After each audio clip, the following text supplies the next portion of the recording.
Now, if you people remember, when we were trying to connect with our data source, right? So the data source also keeps us telling about, what is the nature of the data that we are having.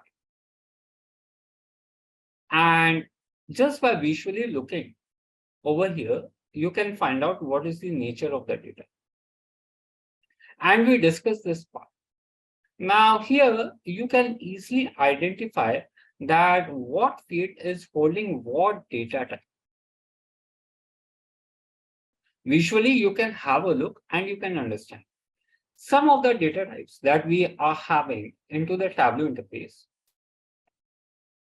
are the string data types, and you should be very well versed with the visual part. The string values will always be denoted with this icon. The integers will be denoted by this icon. Date value will be denoted by this icon. Date and time, the calendar along with the clock. Date value, only your calendar. The Boolean value will be denoted by true or false. Boolean is always giving the output in the form of true and false. Geographic value, if the data is there, it will be shown in the form of a globe.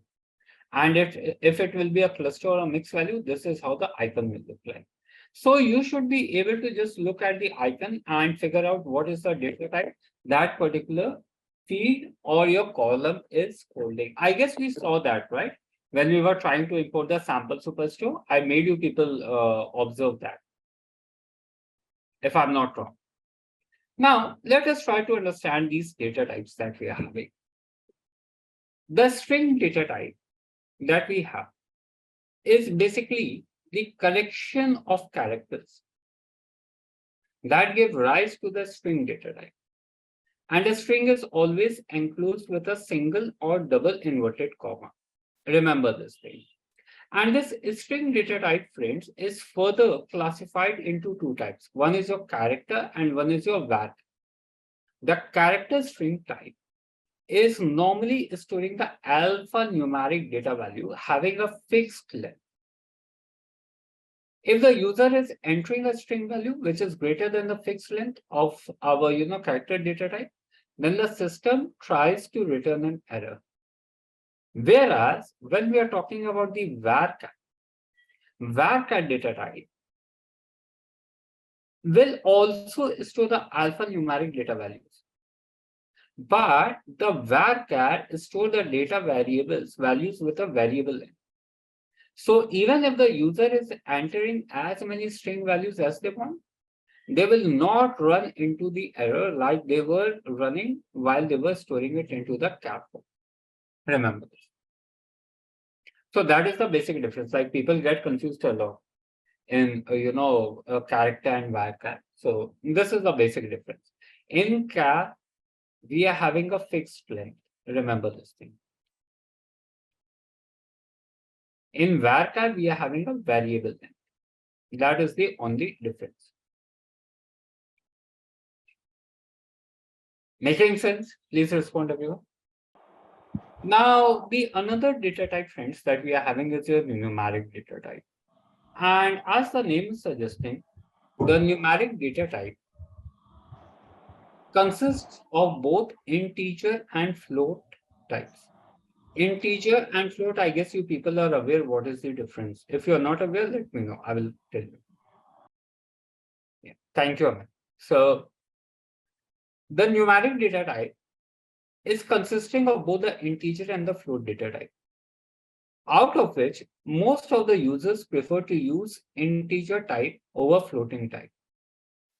The reason why, because integer is basically any numeric value which is non-decimal. And because of being non-decimal, what happens is this is much easier to interpret. Whereas the drawback with the float data type or the decimal value is that it is difficult to accumulate the decimal points after a certain.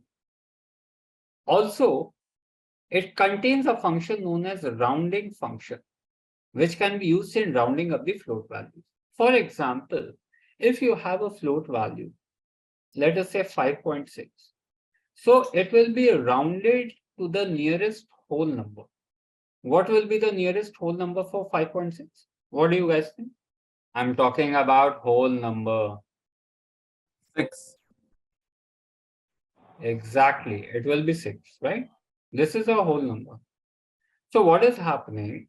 Let us assume if there is somehow the decimal points also.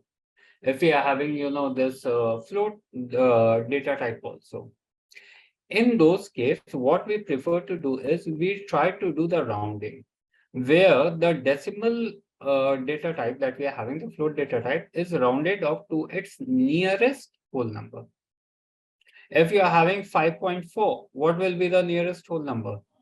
It will be 5. So this is how it is working. Now, obviously, you don't need to do all these things manually. Tableau will be taking care of these things. But again, you should have an idea about what is happening in the background. Then we are having date and time data type. Now, Tableau is supporting all the forms of date and time, like in this format, so on and so forth. And the time data values can be in the form of a decade, year, quarter, month, hour, minute, second, so on and so forth. Now, as soon as you are entering the data from the data source, or you are connecting to a data source, Tableau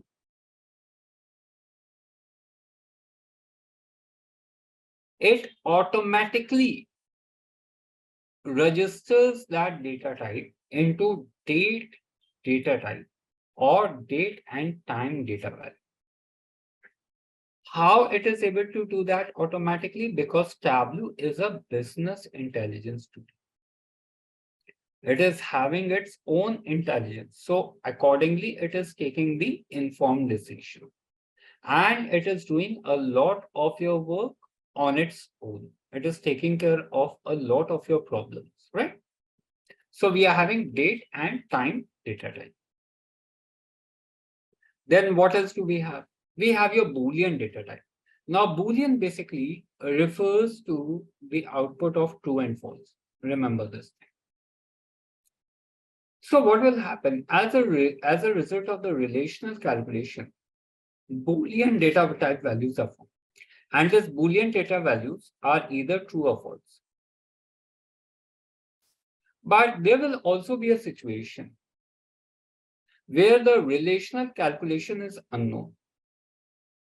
And in this situation, your null data values are used. Now, how is this scenario coming up? We'll be seeing that. But majorly, you will be getting a relation where you will be seeing the true or false kind of Boolean data type that is coming up. So is this clear till now? Geographic data type, friends. Again, the name is suggesting that all the values that are used in the maps, that is coming under the geographic data type. Any data which is having your, country name, state name, city, region, postal codes. Now, if you try to recall the sample superstore data set, there we were having the columns like country and city and state and postal code, right? So all these variables contribute to the geographical data type. And you will see a globe icon when you will load this data. You will see a globe icon. We saw that when we were loading your sample superstore, we saw that. Then we are also having a clustered or a mixed data type. Now, sometimes what happens is that data set that we are using will be containing the values that is having a mixture of data types. And such mixture of the data types is referred to as the cluster group values or the mixed data values. And in such situation, the users have option either to handle it manually or majorly what happens is Tableau does it automatically for you. But in some extreme cases where you're trying to do the advanced analysis, you might want to transform it manually as well. How to do this, we'll be seeing that in the transformation part.